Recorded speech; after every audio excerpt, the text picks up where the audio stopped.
અમદાવાદની ખ્યાતિ હોસ્પિટલ કાંડમાં જે રીતે ચેરમેનથી લઈને ડોક્ટરો સુધીના તમામ સંબંધિત આરોપીઓ સરકારી યોજનાનો આર્થિક લાભ મેળવવાને ઈરાદે દર્દીઓને આરોગ્યની સાચી હકીકત જણાવ્યા વિના ડરાવી ધમકાવી ફરજિયાતપણે એન્જિયોગ્રાફી એન્જિયોપ્લાસ્ટી જેવા ઓપરેશનો કરાવવા મજબૂર કરતા હતા। આમ દર્દીઓના જીવન સાથે ખુલ્લેઆમ રમત રમી રહેલા આરોપીઓએ મોટા પાયે લાખો કરોડો રૂપિયાની તગડી કમાણી કરી હતી।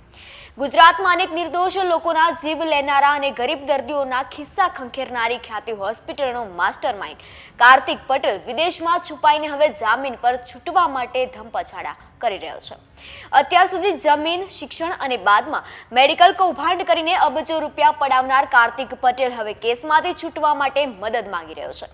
આ વિશે વિગતે વાત કરી આ વિડીયોમાં। નમસ્કાર, વાઇબ્સ ઓફ ઇન્ડિયા સાથે હું યશસ્વી। ખ્યાતિ હોસ્પિટલ કાંડમાં ક્રાઇમ બ્રાન્ચની તપાસમાં અત્યાર સુધી ખુલ્યું છે કે આ કાંડનો માસ્ટર માઇન્ડ જ કાર્તિક પટેલ છે, જેણે અબજોપતિ બનવાની લાલચમાં આખો ખેલ કર્યો હતો।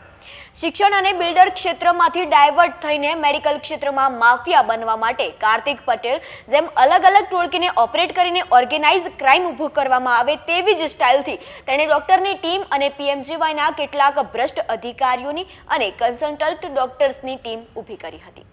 એટલું જ નહીં છે કે ગામડામાં વસતા અભણ લોકોને પકડીને પોતાની ખ્યાતિ હોસ્પિટલમાં લાવીને રોગ ન હોય તો પણ તેનું ઓપરેશન કરી દેવાના આદેશ તે વિદેશમાં બેઠા જ આપતો હતો। અમદાવાદ ગ્રામ્ય કોર્ટમાં કાર્તિક પટેલના આગોતરા જામીનની સુનાવણીમાં રાજ્ય સરકાર તરફથી ક્રાઇમ બ્રાન્ચે વિરોધ કર્યો હતો। સરકારી વકીલે દલીલ કરતા કહ્યું હતું કે કાર્તિક પટેલને જામીન આપવાથી કેસની તપાસમાં નુકસાન થશે। આ કેસમાં તેની ધરપકડ ખૂબ જ જરૂરી છે। તેણે કરેલા કૌભાંડને ધ્યાનમાં રાખીને જામીન ન આપવા જોઈએ। બીજી તરફ ધરપકડના ડરથી કાર્તિક પટેલ પીડિતોને વળતર આપવા માટે તૈયાર થઈ રહ્યો છે।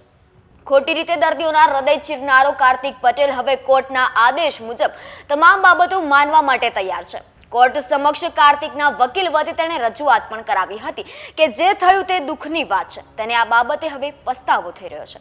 ખ્યાતિ હોસ્પિટલના ચેરમેન ડોક્ટર કાર્તિક પટેલની આગોતરા જામીન અરજીમાં આજે પક્ષકારોની સુનાવણી પૂર્ણ થતા કોર્ટે ચુકાદો અનામત રાખ્યો હતો। ત્યારે આ કેસમાં હવે સોમવારે ચુકાદો આવે તેવી શક્યતા છે। હાલ આ આરોપી કાર્તિક પટેલ દુબઈ ભાગી ગયેલો છે અને ત્યાંથી લેટર રજૂ કર્યો હોવાનું સૂત્રોએ જણાવ્યું છે। ત્યારે હવે આ કેસમાં શું પરિણામ આવશે તે જોવાનું રહ્યું। આ અંગે તમારું શું કહેવું છે તે કોમેન્ટ સેક્શનમાં જણાવો અને વધુ અપડેટ્સ માટે જોતા રહો વાઇબ્સ ઓફ ઇન્ડિયા। આભાર।